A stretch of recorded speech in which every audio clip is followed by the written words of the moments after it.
Welcome to this episode of the Confetti Hour podcast. I'm your host, Renee Sabo, and this episode, I'm sitting down with a entrepreneur and wedding pro that I have been a fan of for a really long time, not just for her talent and her incredible work, which is obvious to anyone that sees her work, but because she's just such a wealth of knowledge to the industry and she's really has such like a pure heart with everything she offers. I'm really excited to introduce you to Rebecca Yale of Rebecca Yale Photography. Rebecca Yale is an internationally acclaimed destination wedding photographer and educator based in California. She was named one of the top wedding photographers in the world by Harper's Bazaar and Brides and has been featured in over 100 publications, including Martha Stewart Weddings, The Knot, and People magazine.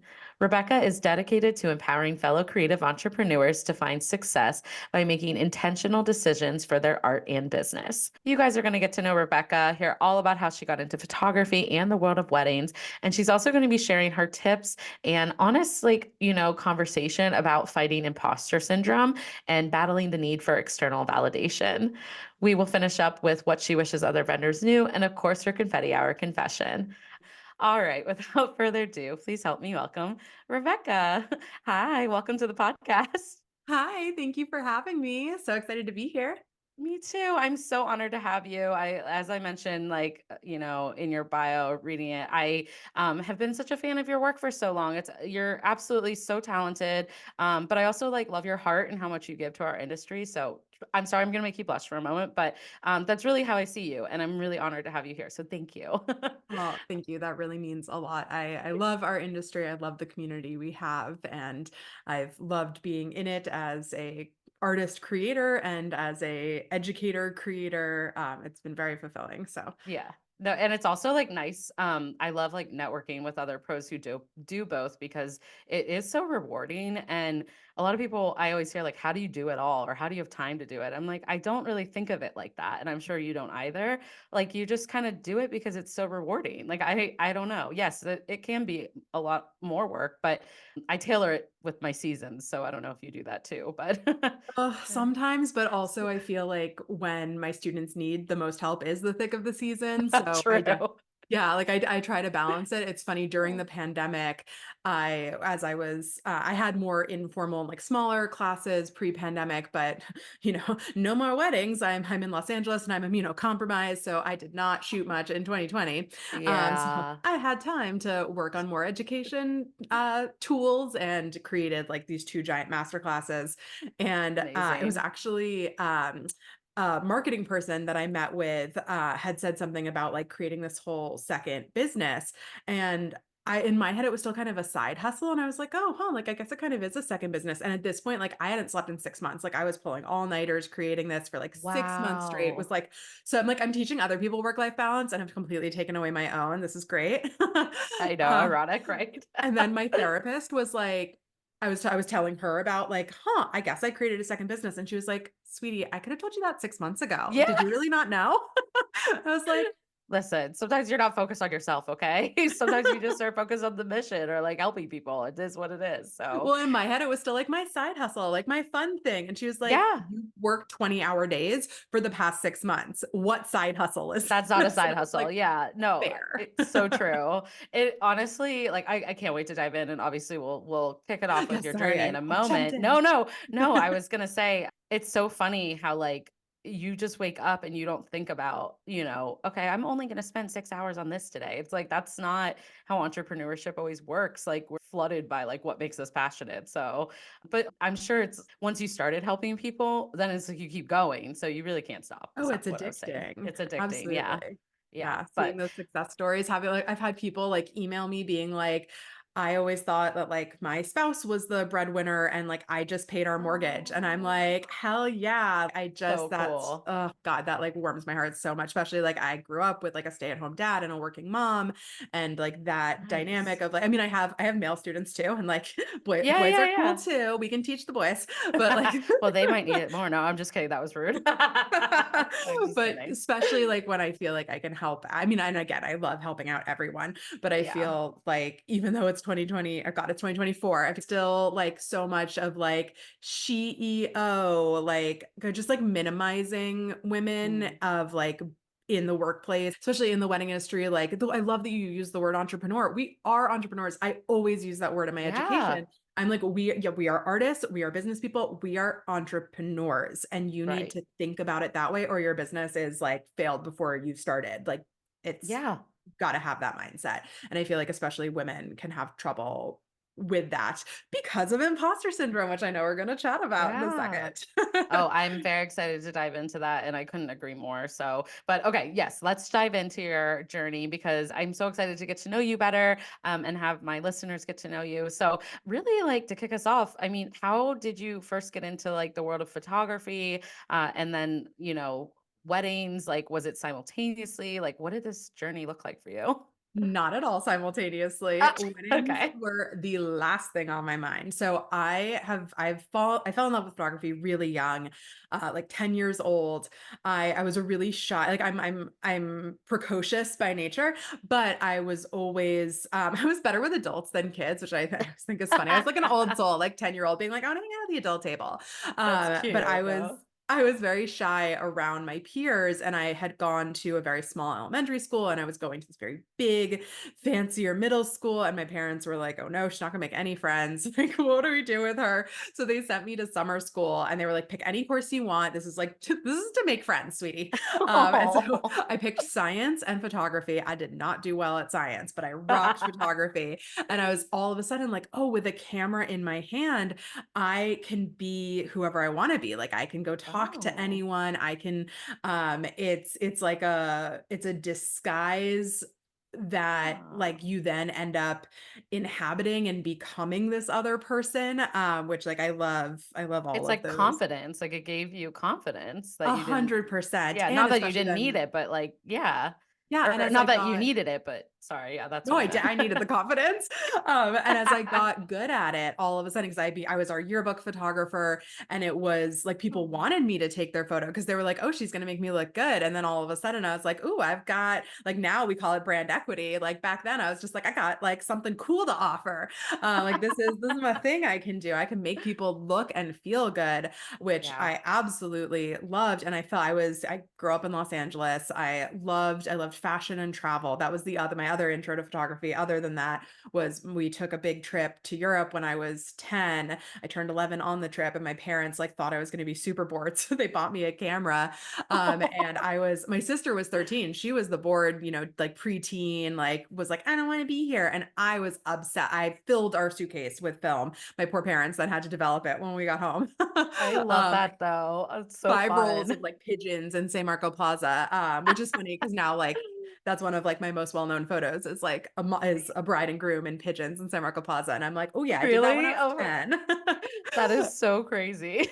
Yeah, it all comes back. Right. And I fell in love with the idea of documenting the world around me and empowering people and just like making people feel great through my lens. Mm, And poor little naive Rebecca thought that fashion photography was the place for that. And that's what I really want. I loved fashion. I was like, I'm gonna be a fashion photographer. I want to be like Richard Avedon, Annie Leibovitz, Irving Penn. I want to make women feel amazing, and men too, but like especially like right. I grew up in LA. There was a lot of like body Yeah. insecurity and all that BS. I was like, I want to make people feel amazing in front of my lens. And that is not the place for that is not, I mean, maybe now fashion photography is a Oh. little more that. Back then, It though, I can imagine it was not. Definitely not. So I went to NYU for photography, which is very funny. My parents like kind of deny this now, but they were basically like, just go. Like they were like, they didn't want me to go to Tisch, which is the school of just photography. They were like, yeah, we like can't support you for the rest of your like, I grew up with like trust fund Oh, kids. They were like, you are not one of those. You need a job. yeah, So they I were get like, that. maybe we do like some art history in there, and you could like work at Sotheby's or like at a museum, like, something that, we can't support you the rest of your life. And so I went to a school called Gallatin, which is a school of individualized study. You do I did art history, aesthetic philosophy, and photography. And Ooh, I was really interested in how photography like shapes the way we see the world, which still is a huge part of my work now. Obviously, as a wedding photographer, we're shaping yeah. someone's memory of a very important day. And I worked for a bunch of fashion photographers, and God, I would just sit there like little 18-year-old me listening to these photographers berate the models, being Oh like my god. retouching them in front of them, being like, I can see the chocolate that you ate last night on your thighs. And I was like, Oh whoa. my, I don't think I would do well in that setting. I'd be like, coming in hot. Let me tell you about body positivity, please. Yeah, well, little 18-year-old me was just like trying not to cry in the back. So Yeah. I realized that that was not the right world for me at all. I hated the negativity where what I had fallen in love with was making people feel beautiful and empowered and wonderful. And I was like, okay, fashion is kind of doing the exact opposite of what I want. So I did a total Right. 180 and was like, I'm going to be I wanted to be a nature photographer. I was like, I'm going to work for National Geographic. I'm going to save endangered species. I worked Which is with also pretty cool. Like that's a cool aspiration too. So, Absolutely. It's a very hard job to like actually make a living at. I mm, assisted many Nat Geo photographers, was mentored by so many incredible people. And so like this was back in like the mid 2000s, like late mm. 2000, like before 2010. Um, and like, what is math? What is time? I feel so old. Um, um, and so many of them that I were talking to were like, yeah, like just working for National Geographic does not pay the bills. Like you need now to have workshops, you need to be selling prints, like you need all these side hustles, all these things. And Crazy. I was like a little overwhelmed by all of that.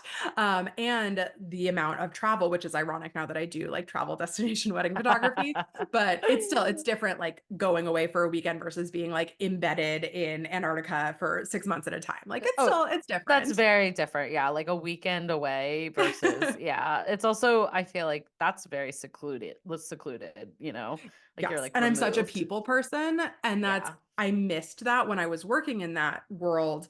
I was like, oh, I really miss like the romance and fantasy that I loved from fashion photography. And I still want to have that and the people interaction. I still want that to be part of my life. So at that point, this is like 2010, 2011.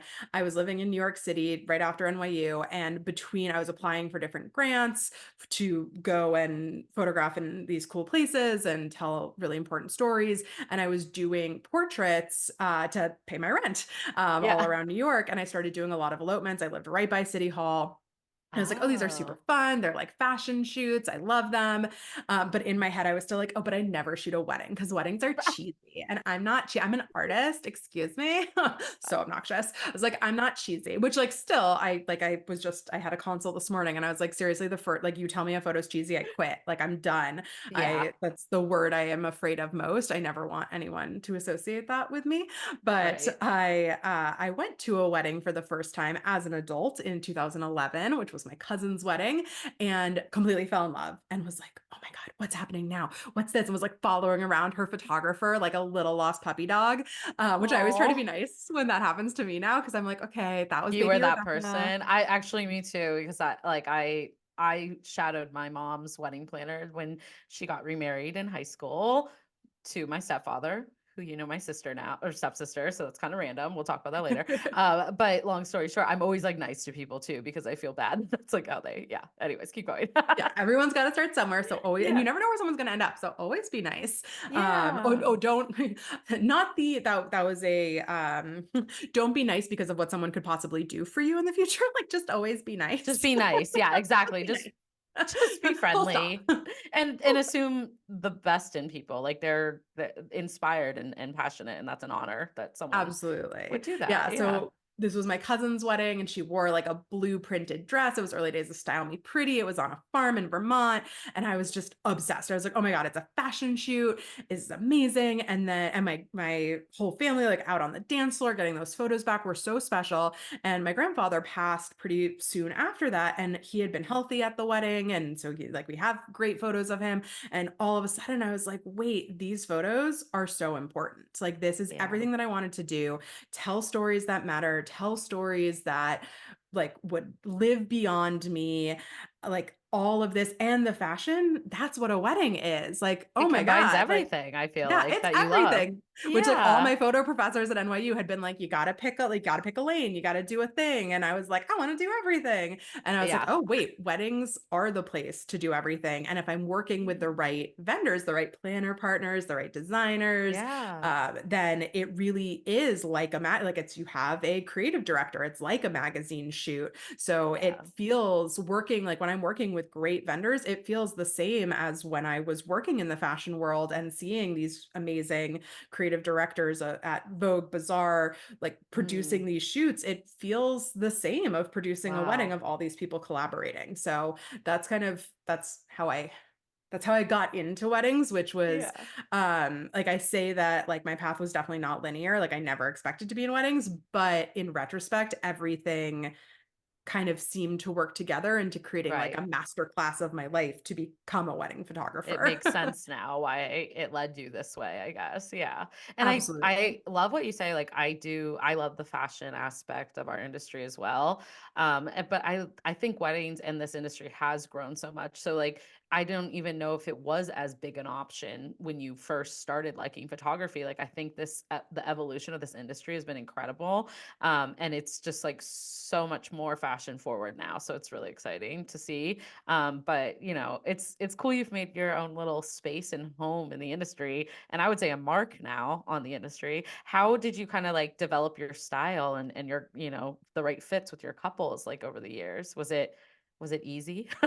Nothing's easy. No, no, nothing worth doing is Easy, easy. yeah.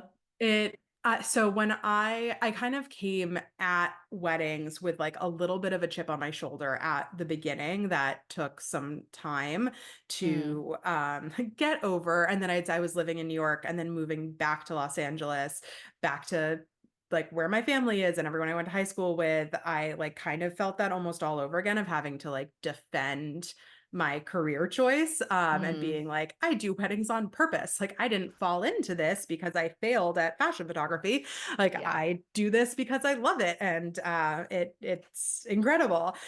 So in my head when I started, which like that segues into imposter syndrome. When I when I started, I was like, okay, if I'm gonna shoot weddings, I need to shoot weddings that I mean there were kind of like two sides to it. There's the like ego side, which like thank God I got under control. But I was like, if I'm gonna shoot weddings, I need to like shoot the best weddings. I need to be the best wedding photographer out there. Like, what did I do? Like investing all this time and energy in art school, like to then just like shoot a wedding. Switch gears. I see. Yeah. Yeah. And so I was like, okay, so I need to shoot the best, most exciting weddings that exist, which like that's not a thing. It's funny because I think so many people that will be listening and even myself resonate with that like so much. Like I feel this constant need to like always be pushing my projects further or be at the top, but like it really it's all in your head. I guess we're going to talk about that with imposter syndrome. But yeah. Absolutely. Yeah. Well, What was like even yeah, the other thing too. even the way, well, oh, too many things to talk about. Sorry, sorry. No, well, just like even the way like weddings are portrayed in media, like I always, like I was a '90s early aughts kid, like peak millennial. Sorry, but and like God, am I even an elder millennial? I don't know.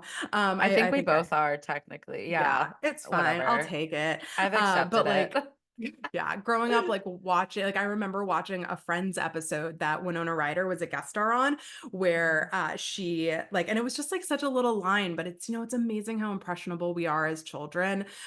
Which like I was probably a preteen when I was watching that, and Winona Ryder's character was saying something about quitting her job because she really wanted to make an impact on this world, and then Jennifer Aniston, Rachel, is like, oh, what did you want to do? And or what are you now?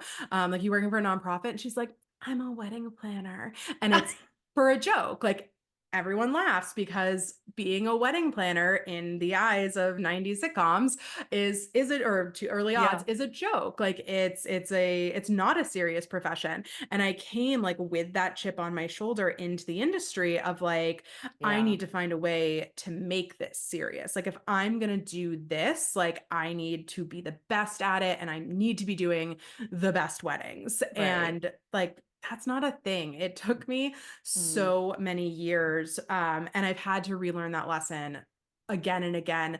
And it's so hard because we think we've learned something and then it's like 3 years later and we're falling into the We're same back traps. into it And then we again. and then we Totally. judge ourselves, which like I'm really working on that. My slew of therapists, to like really not judge Yeah. myself for those things because I'm like, I thought I was better than this. Like I thought I had moved past this in my Yeah. head and like, oh, I guess I haven't.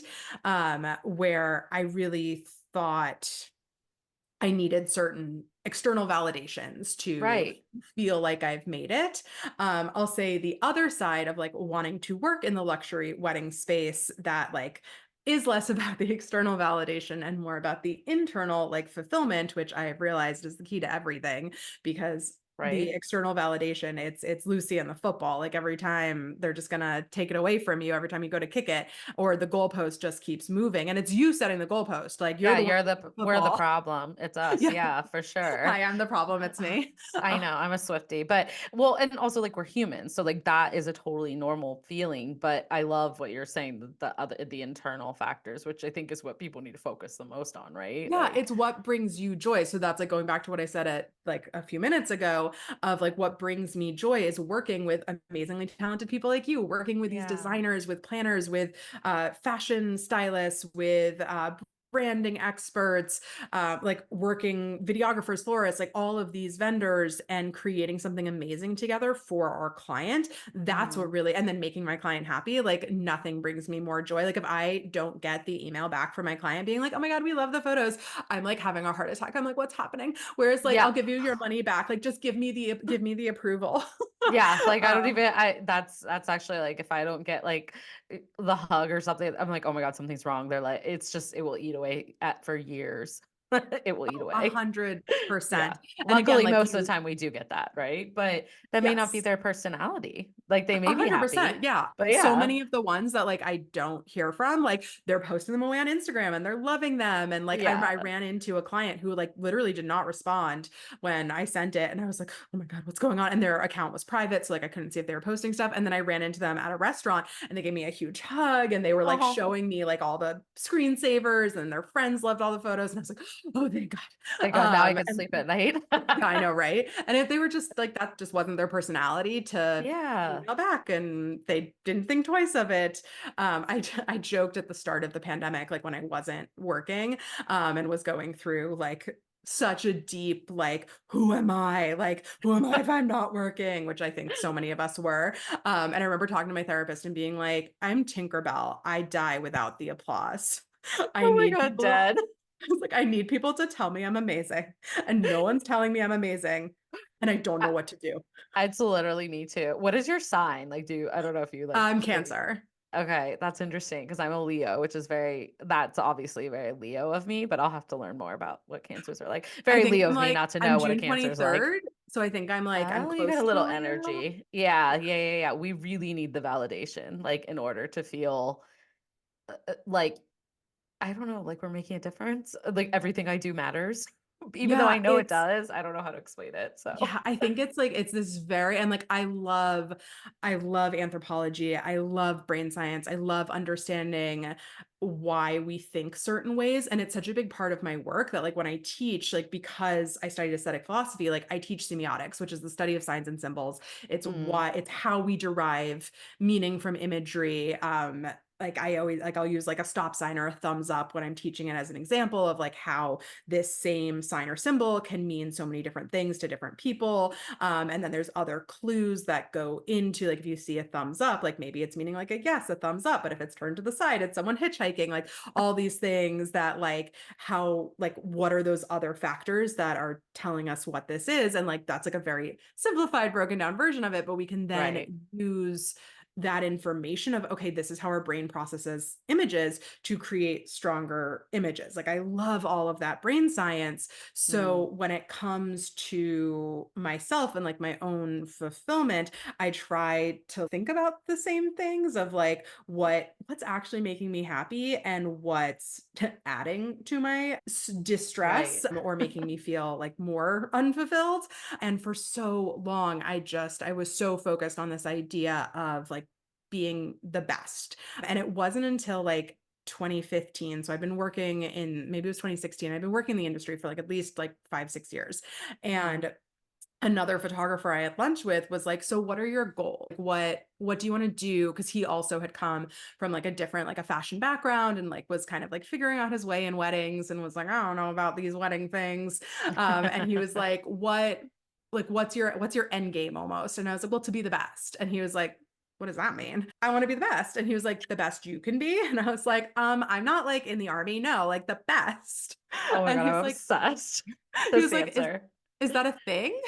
And I was like, of course it's a thing. What do you mean it's a thing? And he was like, who judges that? And it was literally mind blowing. Little mid 20-year-old Rebecca was like, huh? You're like, It was what? the idea that the best wasn't a quantifiable thing had never occurred to me. Mm, And why I wanted it, like I hadn't really examined any of that.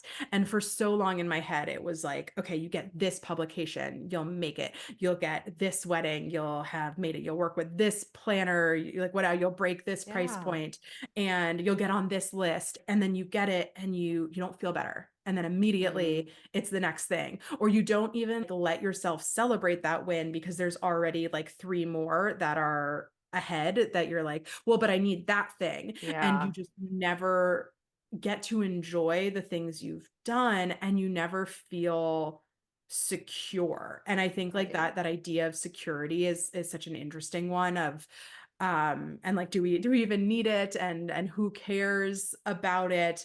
There's just so much external validation that like we're used to cherishing, I guess, for lack of a better word, in our society, or like putting Yeah. at the forefront of like what matters, and it will never make you happy. And I think that Right. changing our mindset is so important. So like when I think about imposter syndrome, I feel like I never struggled with the I'm not good enough. Like I was very confident in my art, like being very Right. analytical. I was like, okay, this part I can do, which is funny, like going back to that other photographer who was like, what is the best? I'm like, the best is being the best at these things. Which I I was like just would have the same answer. That's why I like love your honesty with it. You're like, that's how a lot of us would answer, you know? Yeah, right? It is. And Yeah. I can master portraits, I can master lighting, I can do the infrastructure of what goes into scheduling a day well and like setting us up for success. Like I can do all those things really, really well, but that doesn't mean you're the best. Like it's such a holistic thing. Right. And my husband is a documentary filmmaker, and I was talking with him about the idea of imposter syndrome, and he was like, "Yeah, I still get nervous when and like he's very accomplished and wonderful and talented. But he was like, I still get nervous when I sign on to a new project and Yeah. getting started." And I was like, it's funny. I don't, that's not the type of imposter syndrome I have. Like when I'm getting on a new wedding, like I know I'm going to kill it. Like I Right. am interviewing my clients as they're interviewing me, talking with their planners. I know that if I'm being brought on to this wedding, I am a good fit and like I'm going to crush it. What Totally. I get the imposter syndrome about still is like, but is that enough? Like, am I doing enough? And like when you said like I made a mark in the industry, like I got like, for anyone watching and not just listening, like I visually like crawled into myself. Like that makes me so uncomfortable. Like the idea, Yeah. and like that's where I struggle with such imposter syndrome of, am I doing enough? Am I still, like, especially post pandemic, am I still relevant? Like Yeah. it's I that is so hard. It's so hard. And honestly, like your vulnerability and sharing it alone is like so helpful for people because we're all sitting here having some sort of imposter syndrome struggle, whatever it is. Like, I love the example you're saying, like your husband deals with a different kind. I think I deal with one very similar to you. I feel very confident when I step on site. Like, I already know, even when someone signs a contract, right? Like, I'm like, we've got this. Like, I feel so proud of it.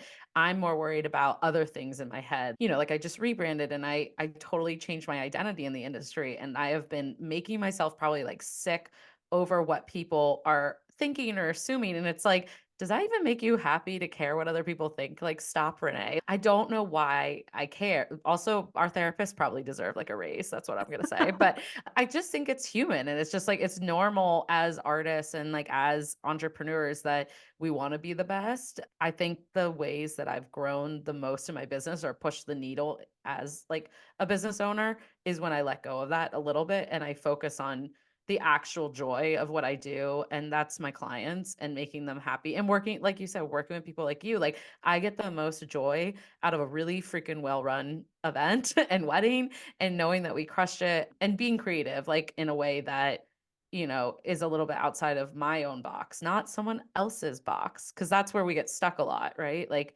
I'm always comparing work to each other, and I hate that I do that. But I'm like, I want to do Comparison is this the 10 root of build all out. evil. Exactly. No, and actually the first guest I ever had on this podcast in 2018 said that quote. And that's what's crazy is the people that have figured it out can really push the needle forward and focus on the craft and like what the beauty is with that and not so much about worrying about like all these other things that don't matter at the end of the day, you know? So, 100%. And that yeah. comparison, like that's the goalpost just keeps moving. That one of Moving. Yeah.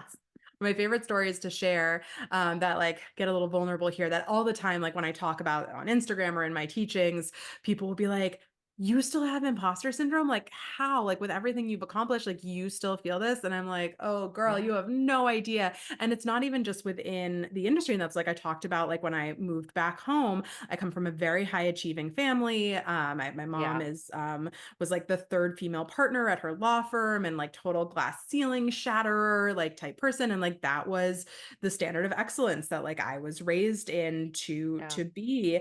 And I tell this story that in this was 2017. I had already moved back to Los Angeles, but I still had a lot of work in New York, and I had gone back to New York to take a few meetings and to shoot a wedding. And I found out that I was going to be shooting the Not Dream Wedding, which is the last time the Not did a Not Dream Wedding. It was I was gonna say, 2017. wow. Yeah, that's been a long Um, time. So, yeah, and it was with but Jove not that Meyer. long. So don't date yourself. It's not It that was long ago. Yeah. well, it was with Jove Meyer. It was incredible. I was so excited. And I remember feeling like, oh, if I get this, like that's like I'm gonna have made it. Like that's gonna be like such a big thing to like have that on my resume. And I had interviewed for it and I found out that I got it the morning that I was driving out to go shoot this wedding that was for friends of mine and my sister and her husband's. So my sister's husband is driving us from New York out to close to your neck of the woods Yeah. Oh, in nice. Newport, Rhode Island. I like right before we got in the car, I got the call from Jove and I was like, oh my God, I'm so excited. Like, it's amazing.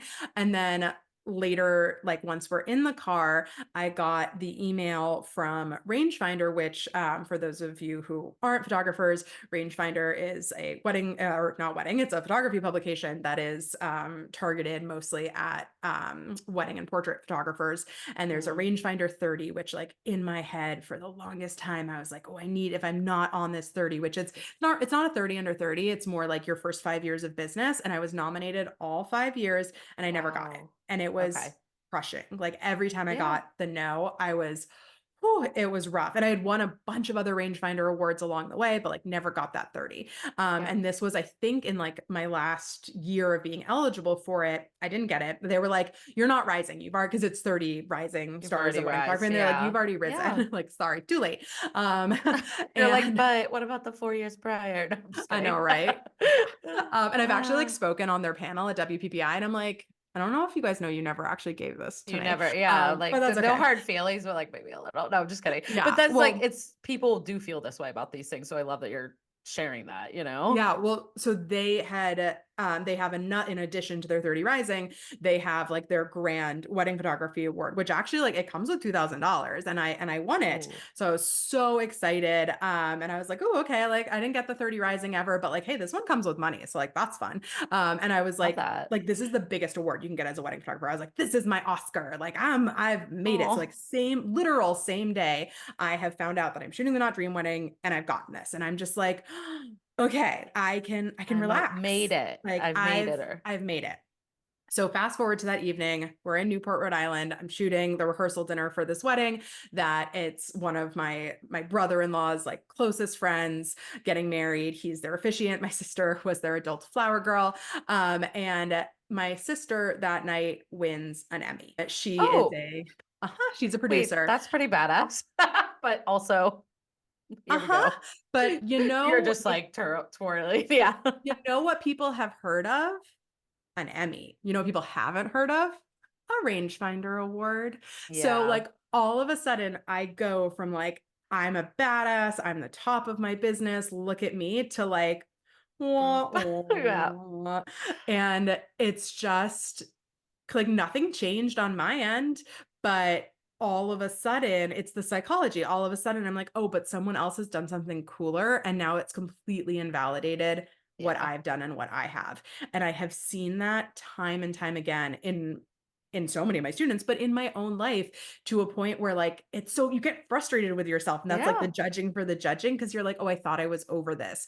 Where like the first time, like for the longest, I was like, oh, I Yeah. need to be not just on Martha Online, I need to be in Martha Print.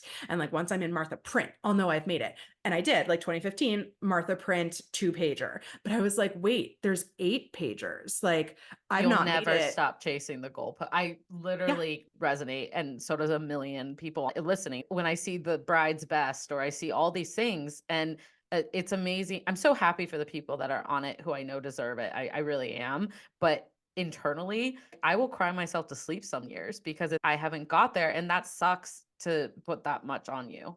You Well, know, and so once you're on it, there's the eternal fear of getting kicked off of it, which that's like I deal with that. And like again, like speaking like where little of where I come from, like with my mom, she's been on like the super lawyer LA list, which I feel like it's like superheroes, it's so funny, but super right. lawyers Is LA she gonna for have a like, Netflix show in a minute? Because I feel like oh everyone my that's God, no. superheroes has one in LA. No, I'm just kidding. Thank God, no. No, she and I are very alike where we're like, our clients are the cool, like she works with ultra high net worth individuals and like we're like our clients are the cool ones. So we eat their Behind the crumbs scenes. that they drop for us and are behind the scenes. Like That's so funny. Yeah. that's our that's our position. But so one year she was on the cover, like she was like named the best. And I remember Mhm. talking to her about it. And then the next year, like obviously no one is on the cover twice. And she hated being on the because she was like, I hated having my photo taken and like having me be up there. But she was disappointed that like once you reach the pinnacle, there's nowhere to go but down. And she was Yeah. like, I'm still on the list, but I'm not the best this year. And like that hurts. And I was like, Yeah. God, yeah, like that sucks. And like I have felt the same way. And it like I'm not gonna lie and say like being on those lists don't help in some ways. They absolutely I have booked weddings because of them, Totally. but I will say there's so many incredible photographers and planners and designers who aren't on those Yeah. lists and are killing it. There's lists that I'm not on and like I'm still doing fine. And Yeah. for the longest time in my head, I was like, there was a list that I was like, I need to be on this and I can't charge, I think it was 15K. I was like, I cannot charge over 15K until I'm on this list. Mm. And I was told I was getting on the list in June of that year. And it wasn't actually publicly announced till January of the following year. So there was like 7-month period. And as soon as I found out, I was like, boom, I'm raising a 15K. Like I'm going to Yeah. do it. And I booked my whole next season. And actually, by the time the list had come out, I'd already raised to starting at 18K. Wow. So like it Yeah. didn't matter. What I thought was like the be all end all of mattering couldn't have Yeah. mattered less. It's almost like you just have to find the balance. Like those things are all great and well, and well, but if it's like deteriorating your like ability to keep pushing yourself, if that's the only thing that's mattering to you, like I don't know, like that's not good. That's unhealthy, right? Like and sometimes I have to cry. So I'm a crier. Sometimes I just got to let it out, and then I got to snap back and be like, "Renee, you are doing a lot. You have happy clients. You have many things to be proud of, awards, all that jazz. But like at the end of the day, is this really your self-identity, like your self-worth? Like you're gonna make yourself like sick if you just keep living that way. So I like love what you're saying. It's like a mindset shift that like this isn't the end all be all to explain your worth. A You're hundred worth so much percent. more. So You and are so much more. what does Like it actually do for you at the end of the I mean, yes, it can be great, but it's not it, paying my business, A 100%. And that's so when I teach, I talk a lot about the idea of setting a target. So like I say, like you can't aim your dart if you don't know where your target is. Like how do you Mm, know where to direct your intentions with your business? And like I try not to get, I feel like there's a lot of educators out there who like do a little bit more of like the touchy-feely stuff, which like is great. Like we all need that mindset stuff. I yeah. am a big believer in like you got to back that up though with like Yeah, I love data. all the Yeah. actual stuff behind it. But I still like I start my courses with the idea of mindset and of goal setting because if you don't have these intentions, you're just going to be everywhere. So like I remember years ago I posted on Instagram at the beginning of a year, what are your goals for this year like for your business? And someone reached out being like I want to be on the bride's best of list. Someone else said, I want to redo my website. And I was like, oh, I need to pull back. Those aren't goals. Those are mechanisms for reaching your To goals. get, I see. But Yeah. those aren't like, we need to totally rewind this and start from like this very fundamental place of understanding like those are tools, those are brand equity things, but so are giving your clients a great client experience, and they're going to recommend Right. you to other people. Like there's so many planners I work with who aren't on those lists, who like everything they do is NDA'd, and like I can't show any of the work I do with them, Right. but they're like crushing it with the billionaire crowd. Yes. Um, Yeah. like It's it so true. it's you have to separate out the difference between a mechanism for achieving a goal and the goal itself. So like getting on those lists, that's building brand equity. That's a Hmm. mechanism for achieving something. The question is, what do you want to achieve? What does getting you Right. on that list do? Because what's good, you're going to get on that list, and then another list is going to come out that you're not on, and you're going to be pissed, or a Yeah. publication is going to come out, or something else is going to happen, and it's going to immediately invalidate that thing that you were. Ooh, I hit my mic. It's going to We're immediately so into like, this combo. We're like, I'm just yeah, kidding. boom, immediately invalidate. Yeah. Knock the mic Yeah. over, mic drop moment. Mic drop. Um, Yes. yeah, and I'm not like trying to negate. And people have like literally reached out to me before and been like, Oh, I easy to know. say when you're on the list. And sure, but I'm not on every list, first of all. Yeah. And like, listen to me as someone who has been, you don't feel better. Like you're sitting Right. there waiting to be like, have I sprouted? Am I grown? Yeah. Am I here? Have I done it? And like, I can only speak for myself, but I can say for myself, like, I've never felt that. I've never felt Yeah. that comfort of, oh, I can take that deep breath. I feel like maybe the Yeah. only time in my life I've come close to it was the start of 2020. And then it's like, haha, like Haha. life and karma is going to come for you. Like, Yeah. you think you've got everything figured out? Boom, pandemic. Yeah.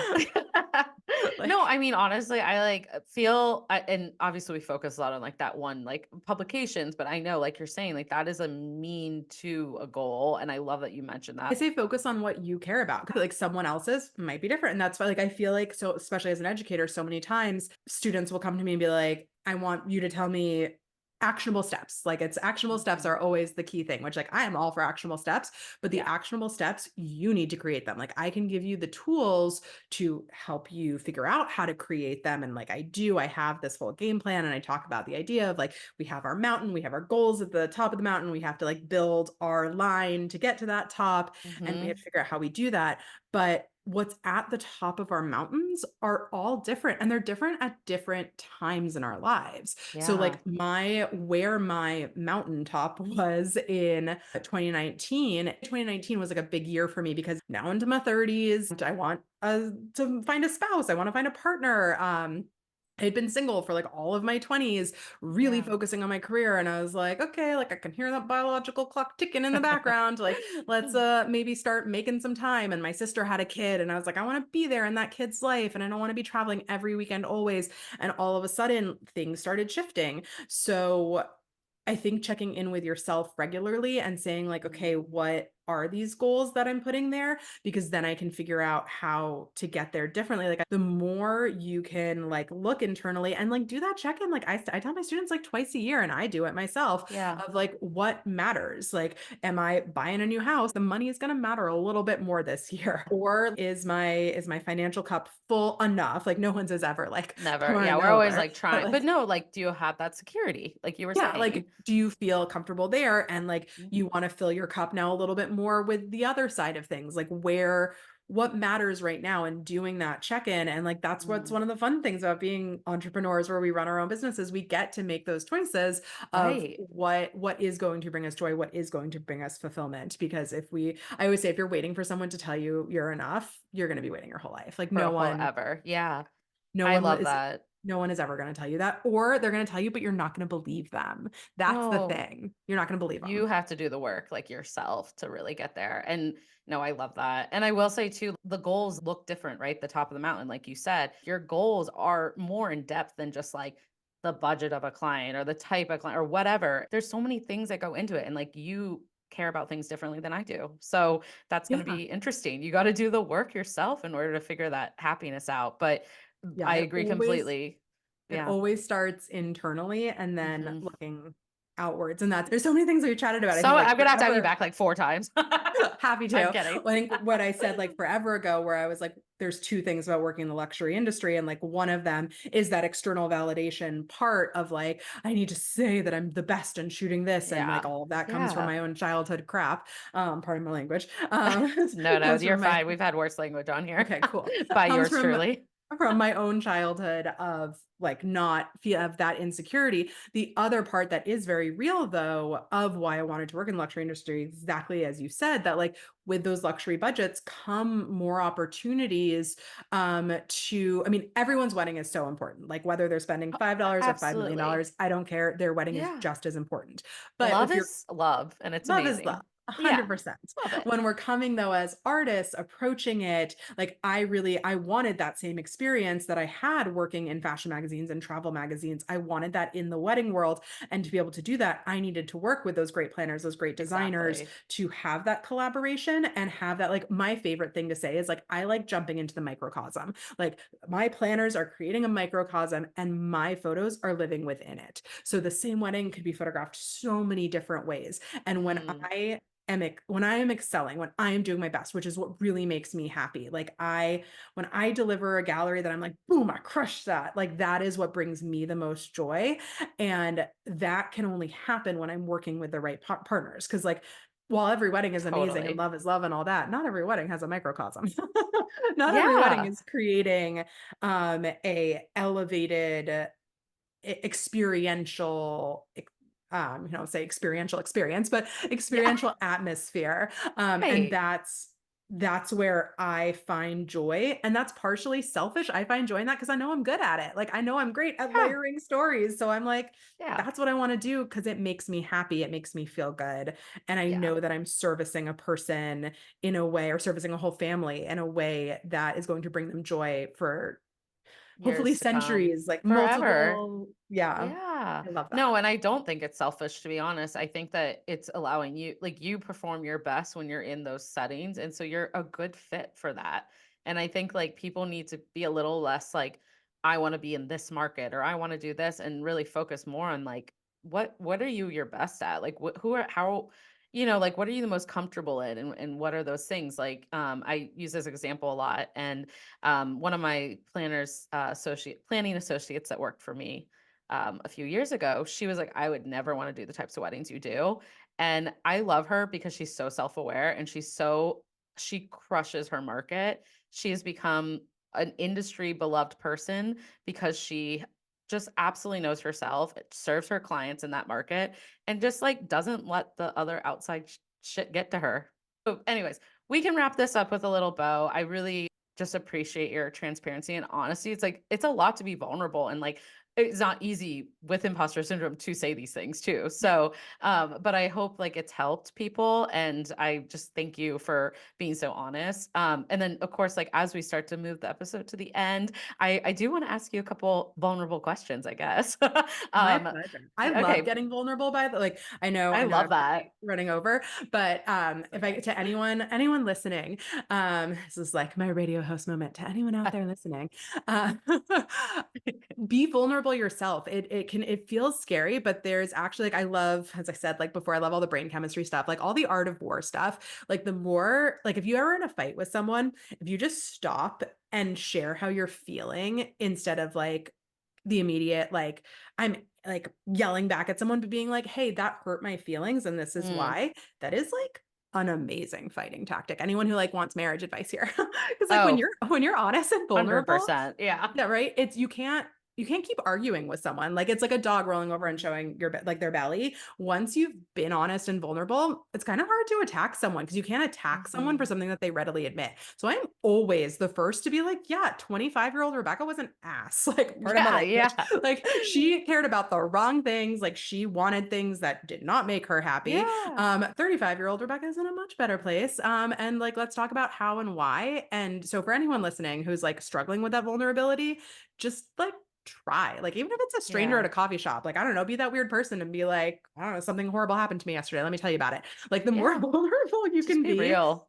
the Yeah. better it feels. And like no one can weaponize things against you when you're the Mm-mm. first to talk about them.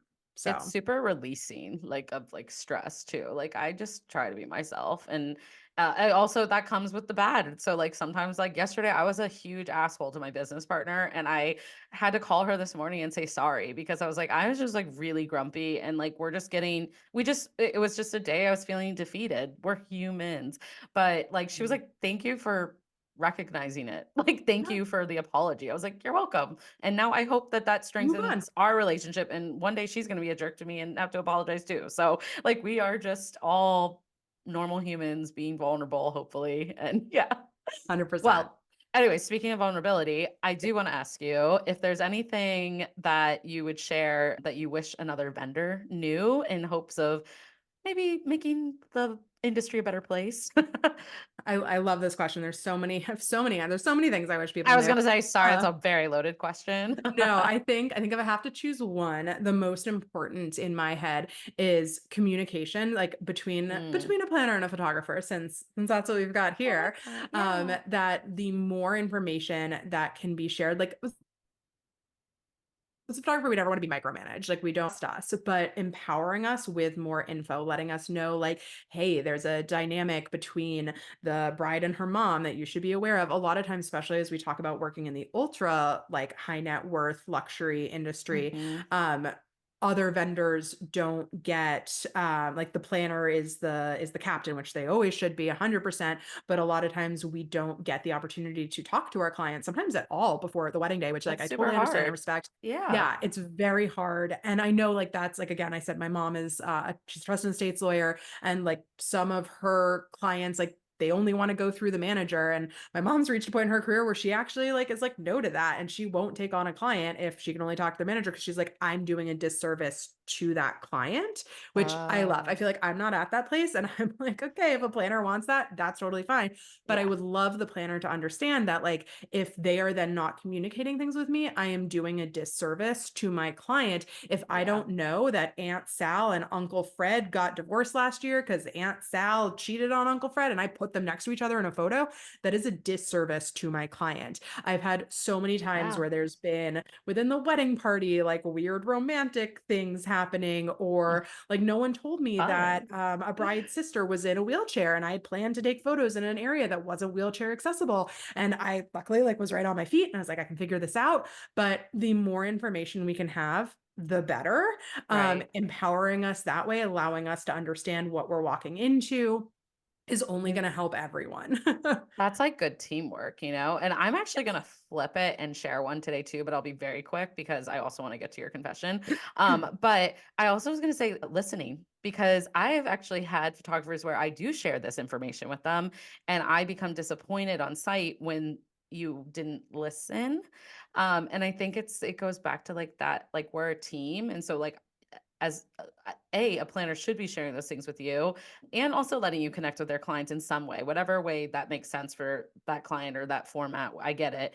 I just think that it goes both ways and like building that when you build that communication and the listening aspect and you both respect each other, there's just this like beautiful partnership that comes from it. So people like you and I, it sounds like we're trying to help our clients with this and not like work against each other. Like it's not really about us, it's about them. Should be a team member. Like when I'm working $1 million plus wedding, if a guest comes up to me and asks me where the bathroom is, I Like should know.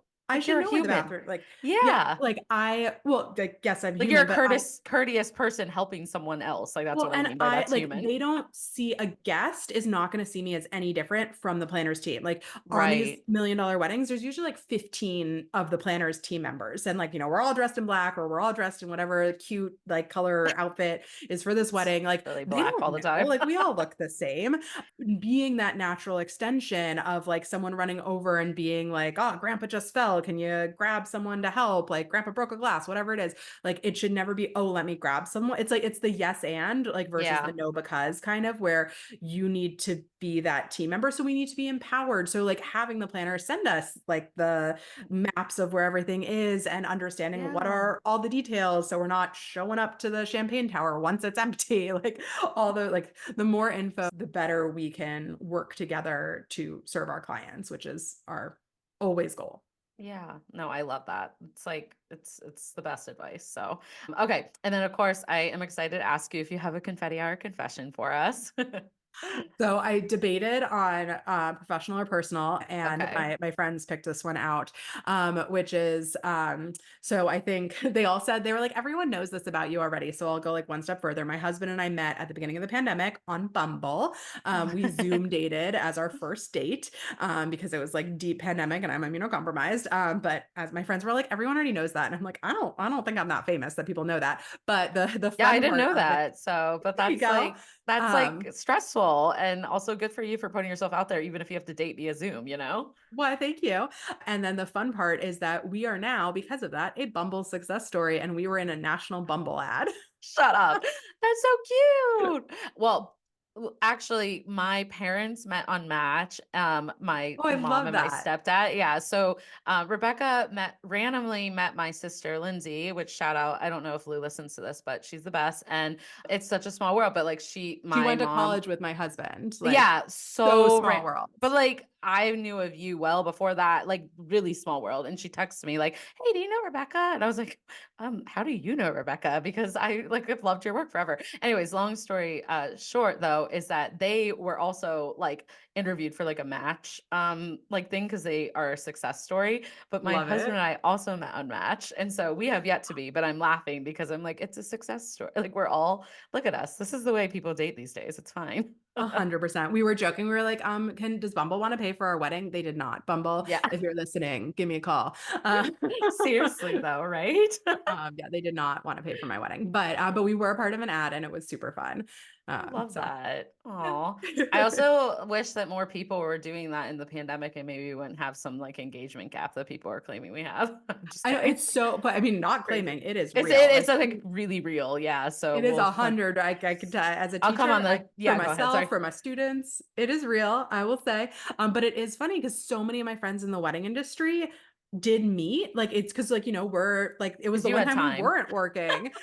So like I met my husband, one of my best friends, Sarah Love, who used to be at the Knot. She met her husband like a Oh, month different, Jove Meyer, who just got engaged. He yeah. started dating his now fiance like a month apart from when Nick and I met. Like it's so like yeah, it's hysterical. That's All great. these all Yeah, it these wedding wasn't people. bad for like personal life, but like business was obviously traumatizing. But I do think it allowed us to slow down more than like we have ever. So it's kind of 100%. interesting. But oh, well, this has been so much fun. As you know, we bring the episode to the final end. Like, what do you have coming up for the future? Like anything exciting going on? I just launched my last round of wedding or my latest round of Weddings 201, which is my Oh, advanced masterclass. So the next enrollment will be coming up. It's every 6 months. So we launched at the end of January. So look out for that in a few months for the next round of students. And that's a mentorship and masterclass program. But I also have wow. my Weddings 101 program, which is for students who are for photographers who are more just starting out their business or are looking for like that little push to kind of re-energize their business. And there's a ton in both courses of like, as I said before, I love all the more like goal setting things, but like you gotta back that up with like the actual like this is what goes into making a strong photo. This is what goes into running a business. This is how you do your pricing. So all of that. And then on the free side of my education, which is super exciting, I am starting a podcast. So hopefully, this is a good kick Ooh. in the butt for me. Hopefully, by the time you're listening to this, my Behind the Frame podcast will be up I love the and name. running. That's Yeah, Behind the Frame is a series I've been doing on Instagram since like 2014, oh where I talk about cool. what goes into making like what's behind the scenes of an image. And now this will be more behind the scenes of like what goes into the business, everything that we just chatted about, all of Yeah. that. And you'll have to come on I sometime. would be so Get you on honored. the other side. Congratulations. Like I literally love you're a natural, by the way, with podcasting. Clearly why our episode could go on forever. And I like love that. So I told you I'm I'm wishing you. chatty. I am too, which we're a bad combo. Sorry, guys. But no, I love the name of the podcast. That's so perfect. Thank And you. it's funny. I've seen your sessions online, but I think because I'm not a photographer, I didn't like stop. But it's exciting. Their podcast will serve a bunch of creatives, and so I'll be sure to listen in, and you guys should too. So I'll link all this down below so everyone can find you if they don't already have your information. But where can they find you on social media, website, all that jazz? Yeah, I'm super easy to find because I'm just my name and my name is easy. Rebecca Yale, Yale like university, but no relation, unfortunately. But I'm just Rebecca Yale on Instagram. And my email is rebecca@rebeccayale.com. So I'm pretty easy to find. Yeah. My website's rebeccayale.com. I love that for everyone. So, oh, amazing. Thank you so, so much for being on. This was such a fun, fabulous conversation and also like just so much like depth to it. So, I hope everyone loved it. And that's it for this week. So, thank you again. Thank you so much for having me. This was so fun. That concludes this episode of the Confetti Hour podcast. I hope you absolutely love getting to know Rebecca and just like feeling all her wisdom and her heart.